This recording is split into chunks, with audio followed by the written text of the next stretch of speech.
Pemirsa, kepadatan kendaraan di pasar tradisional Indralaya alami peningkatan jelang H-2 Hari Raya Idul Fitri. Agar terhindar dari kemacetan, pemudik dihimbau melalui jalan alternatif ke Tanjung Senai, Kompleks Perkantoran Bupati Ogan Ilir.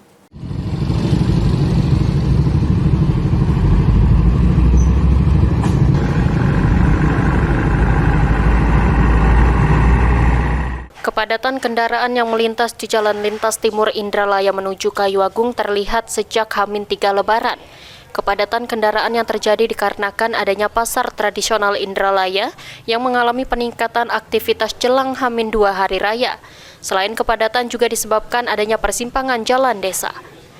Pemudik yang akan melintas di jalan ini dihimbau untuk mengurangi kecepatannya dan lebih baik pemudik mengambil jalan alternatif yang mengarah ke Tanjung Senai Kompleks Perkantoran Bupati Ogan Ilir agar terhindar dari kepadatan kendaraan, terutama pada jam-jam tertentu pagi dan sore hari.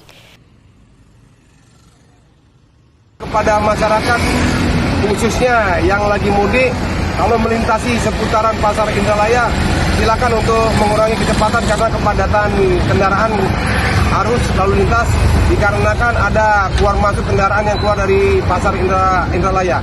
Ahmad Romawi, PAL TV.